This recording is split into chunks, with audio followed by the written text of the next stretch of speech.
আমার সাথে বাংলাদেশ আর্মি গতকাল যে আচরণ করেছে আমার মনে হয় সেটার একটা বিস্তারিত বিবরণ আপনাদের জানা উচিত। আমি জানি না এরপরে আমার কি হবে, অথবা এরপরে আমার পরিবার বা তাদের নিরাপত্তার কি ইস্যু দাঁড়াবে, আমি জানি না। কিন্তু আমার মনে হয়েছে কাপুরুষের মতন চুপ থেকে এই জুলুমের প্রথা আগামীতেও বেড়ে যাবে এবং যে কোনো সময় যে কোনো সাধারণ নাগরিকের ঘরে ঢুকে মারধর করা হবে এবং সেই ফিরিস্তিকে দীর্ঘায়িত করা হবে। সেটার সুযোগ আমার মনে হয় না আমার সাথে এই ঘটনা ঘটে যাওয়ার পর এই সুযোগটা তৈরি করে দেওয়া উচিত। এই জন্য আমি কথা বলছি। এখন এর পরবর্তীতে আমার সঙ্গে কি হবে আই ডোন্ট কেয়ার। আমি এখানে শুরুতেই খুবাইব রাদিয়াল্লাহু তাআলা আনহু নামে একজন বিখ্যাত সাহাবী আছেন ইসলামের ইতিহাসে, যার ত্যাগ চির অমলিন। ওনার একটা হাদিস আপনাদের সামনে শোনাতে চাই। উনি বুখারীর রিওয়ায়াতে এই হাদিসটা বলেছিলেন, যে এই বুখারীর রিওয়ায়াতে হাদিসটা এসেছে, উনি মৃত্যু পূর্ববর্তী সময়ে তার কাতিল মানে হত্যাকারীদের কাছে 2 রাকাত নামাজ পড়ার সুযোগ চেয়েছিলেন এবং বলেছিলেন যে আমার সর্বশেষ আকাঙ্ক্ষা এটাই যে আমি 2 রাকাত নামাজ পড়বো। তারপর তিনি 2 রাকাত সালাত আদায় করার পর তিনি বলেছিলেন যে তোমরা যদি এই আশঙ্কা না করতে যে আমি খুবাইব মৃত্যুর ভয়ে নামাজকে দীর্ঘায়িত করছি আর আমাকে তোমরা কাপুরুষ না ভাবতে, কাপুরুষের ধারণা না করতে, তাহলে আমি আমার নামাজটাকে আরো দীর্ঘায়িত করতাম। তোমাদের এই আশঙ্কা হতে পারে, ধারণা হতে পারে, এই জন্য আমি আমার নামাজটাকে স্বাভাবিকভাবে শেষ করে ফেলছি। এরপর তিনি একটা শের পাঠ করেছিলেন, যে শেরটা পৃথিবীর ইতিহাসে স্বর্ণাক্ষরে লেখা রাখার মতন। উনি বলেছিলেন মুসলিমা ফি আইয়ি সিফতিন কানা লিল্লাহি মাজরাই, আমি পরোয়া করি না আমি মৃত্যুকালে কোন দিকে ঢলে পড়বো, কারণ আমি মুসলিম হয়ে মৃত্যুবরণ করার সৌভাগ্য লাভ করতেছি। সুতরাং আমার জায়গা থেকে আমি একজন আলেম, আমি একজন মুসলিম, আমি আমানতু বিল্লাহ এছাড়া লা ইলাহা ইল্লাল্লাহ এই কথা বলার কায়েল। সেই জায়গা থেকে আমার উপর জুলুম করার পর বা ফেসিবাদী সরকারের কেউ যদি কোনো অংশ যদি আমার উপর আক্রমণ করে সেটার বিরুদ্ধে কথা বলা, আমার মনে হয় এটা আমার ইমানের ন্যূনতম দাবি। এবার আসি মূল ঘটনায়। প্রথমে আমি বলে রাখি, বাংলাদেশ আর্মি সম্পর্কে যে কথাটা ছিল এটা আসলে একটা মিডিয়ার খণ্ডিত অংশ। এখানে আমি পুরোপুরি আমার এই আলোচনা ছিল প্রায় 10 মিনিটের সাক্ষাৎকার ছিল, সেখান থেকে শুধুমাত্র যে কথাটা বলেছিলাম সেই কথাটার প্রতিক্রিয়া আসাটা খুব স্বাভাবিক। তবু আমি বিনা বাক্যে এই কথা স্বীকার করছি, আমার বাংলাদেশ আর্মি সম্পর্কে ওই কথা বলার যে শব্দচয়নটা অবশ্যই খারাপ ছিল, মন্দ ছিল। আমি এর জন্য আবারও ক্ষমা চাইতে রাজি। প্রয়োজনে আমার যদি আদালতের কাছে যাওয়া লাগে, রাষ্ট্রপক্ষের কাছে আমি ক্ষমা চাইবো ইনশাআল্লাহ। কিন্তু আমার প্রশ্ন হলো, আমি যে কথাটা বলেছি সেটার প্রতিক্রিয়া আসছে, কথাটা কোন প্রসঙ্গে বলেছি, কেন বলেছি, সেটার প্রেক্ষাপটও জানা দরকার ছিল রাষ্ট্রপক্ষের এবং বাংলাদেশ সেনাবাহিনীর। দফায় দফায় আমার সামনে যখন আমার সহযোদ্ধাদের রাজপথে আন্দোলনরত শিক্ষার্থী ভাইদের উপর যখন আক্রমণ করা হচ্ছিল, লাঠিচার্জ করছিল বাংলাদেশ সেনাবাহিনী এবং পুলিশ প্রশাসন, তখন তাদের প্রতি ক্ষোভের জায়গা থেকে আমি এই ধরনের কথাটা, এটা আমার স্লিপ অফ টাং বলতে পারে, এটা মুখ ফসকে বেরিয়ে গেছিল। তদুপরি আমি যখন আর্মি আমার কাছে আসছিল, আমি তাদের কাছে বারবার এই কথা বলছিলাম যে স্যার এটা আমার ভুল ছিল, মিস্টেক ছিল, আমি অনেকাংশে বলে ফেলছি, তার জন্য আমি অনুতপ্ত। কিন্তু তবু তারা আমার সঙ্গে যে আচরণ করছে সেটার বিবরণ আমি এখন আপনাদের সামনে দিতে যাচ্ছি। গতকাল বাদ মাগরিব প্রায় আধা ঘন্টা পরবর্তী সময়ে আমি আমার বাসায় ঢুকি। আমার 8টার দিকে ক্লাস থাকে। যখন আমি বাসায় ঢুকে হঠাৎ আমি অনলাইনে ঢুকতেই দেখি আমার কাছে অনেক ফোন আসতে থাকে এবং SMS আসতে থাকে। তখন আমি কয়েকটা SMS এর রিপ্লাই দিই এবং একজনের সাথে কথা বলি। কথা বলবার পর আমি একটু ওয়াশরুমে যাই।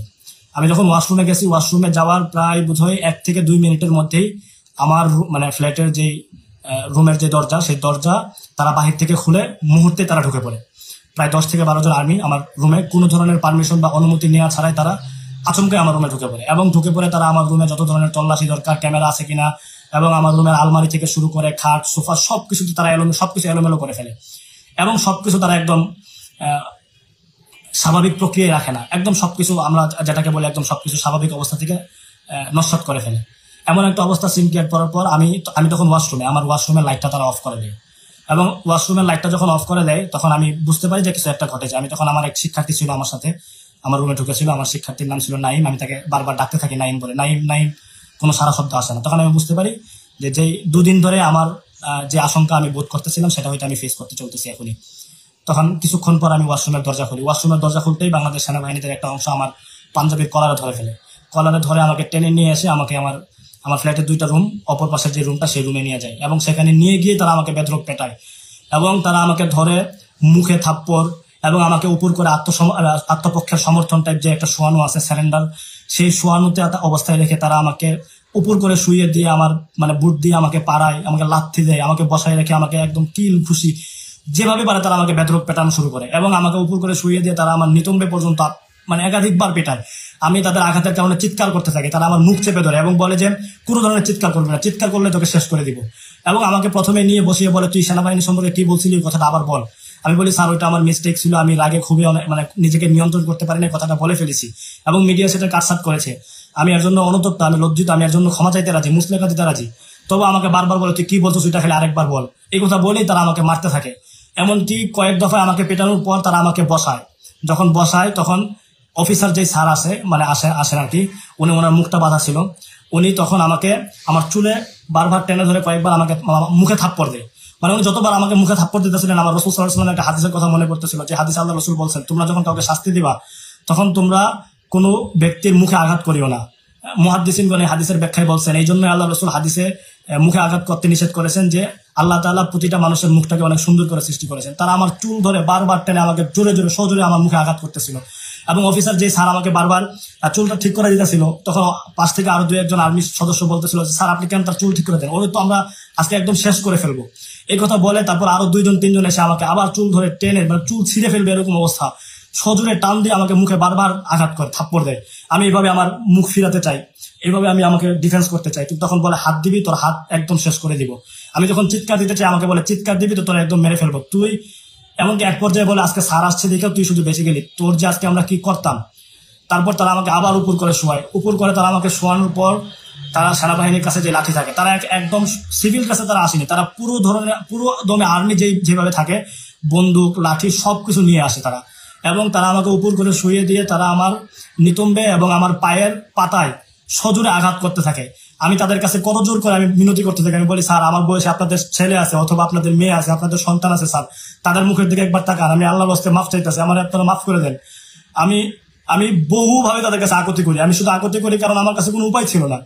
হ্যাঁ, ধানমন্ডি 32-এ অবস্থানকালে বাংলাদেশ সেনাবাহিনী সম্পর্কে আমি যে মন্তব্য করেছিলাম সেটা আমার অনেকটা অনাকাঙ্ক্ষিত ছিল, একটা অবস্থার প্রেক্ষিতে ছিল।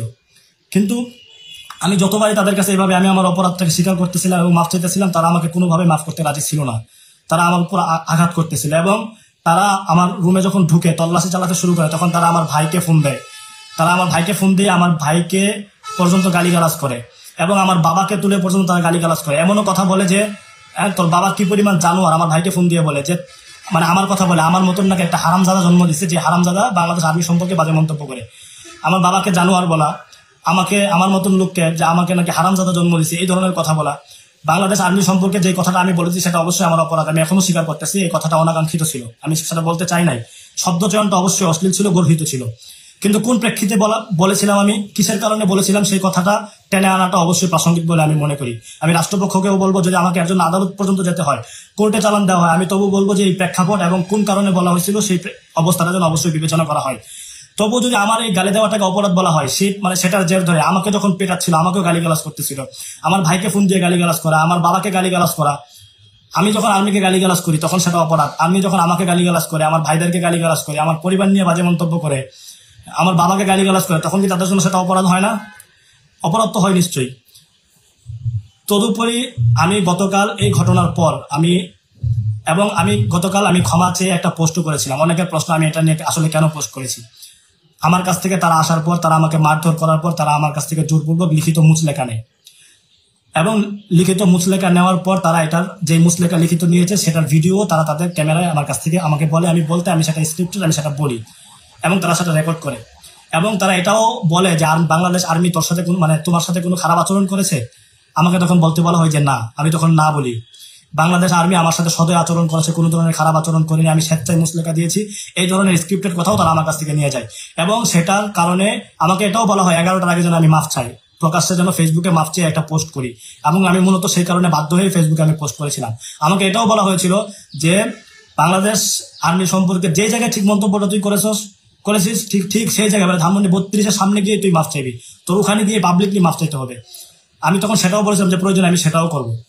আমি আমার সাথে যা হয়েছে, আমার সাথে যা মানে করেছে, আমাকে আঘাতের পর আমাকে যখন উপর করে শুয়ে দিয়ে আমার একজন আর্মি তার হাঁটুতে বোধহয় প্রায় 2 জন একসাথে এসে হাঁটুতে লোহার মতন কিছু লাগানো ছিল, আর্মির ডিফেন্স কেন্দ্রিক যা থাকে, সেটা দিয়ে আমার কোমরে সজোরে আঘাত করে, এমন জোরে আঘাত করে যে আমার কোমরটা আমি এখন সোজা হয়ে দাঁড়াতে পারি না, আমি নামাজে রুকু করতে পারি না, আমি নামাজের সেজদায় ঠিকভাবে যেতে পারি না, যেতে গেলে আমার কোমরে প্রচুর পরিমাণে ব্যথা অনুভব হয় এবং টান লাগে। একজন আজকে আমি এক্সরে পর্যন্ত করাইছি এবং আমি সুস্থ স্বাভাবিক মানুষ যেভাবে চলাফেরা করতে পারে আমি সেভাবে এখন চলাফেরাও করতে পারতেছি না।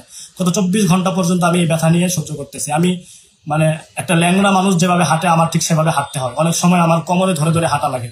আমি এই ধরনের অবস্থাগুলো ফেস করতেছি। গতকাল রাত থেকে আমার শরীরে জ্বর ছিল। আমি আমি আমি কেন এটা নিয়ে কথা বলতেছি না, আমি আসলে কি ভীতু কিনা, এই জন্য অনেকে পর্যন্ত আমাকে ব্লেমিং করতেছিল অনলাইনে। কিন্তু একটা মানুষ একটা অবস্থা বা সিচুয়েশন ফেস করবার পর তারপর তার স্বাভাবিক হতে যতটুকু সময় লাগে, আমার মনে হয় আমি ঠিক ততটুকু সময়ও পাইনি। তবুও আমার মনে হয়েছে আমার সাথে যে জুলুমটা করা হয়েছে এটা আজকে আমার সাথে করা হয়েছে। যদি আজকে আমি চুপ থাকি তাহলে সেই একই জুলুমের ধারাবাহিকতা অন্য কোনো নাগরিকের উপর চলতে থাকবে। আর আমি চাই না আমার মতন এই জুলুমের শিকার অন্য কোনো নাগরিক সেই জুলুমের শিকার হোক।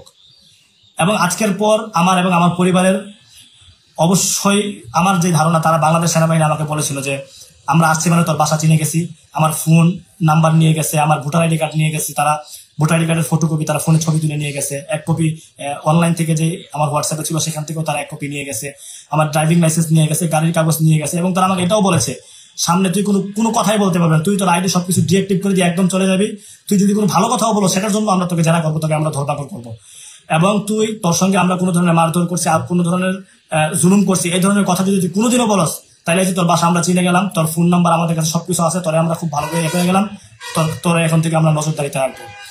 সেই জন্য আজকের পর আমার কি হবে, আমি এই জন্য বাংলাদেশ রাষ্ট্রের কাছে এবং সাধারণ একজন নাগরিক হিসাবে, একজন রাষ্ট্রের নাগরিক হিসাবে আমার যতটুকু নিরাপত্তা প্রয়োজন রাষ্ট্রের কাছে আমি সেই নিরাপত্তাটুকু চাইবো।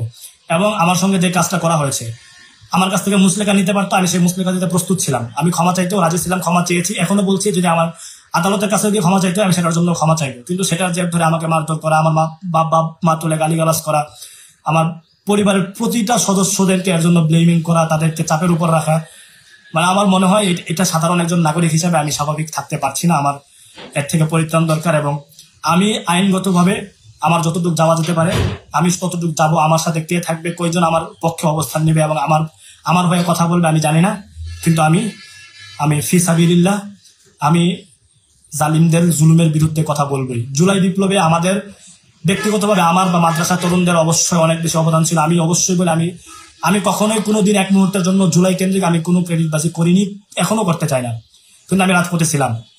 বাংলাদেশ সেনাবাহিনীর একটা বিরাট অংশ ছাত্র জনতার উপর পর্যন্ত গুলি চালিয়েছিল।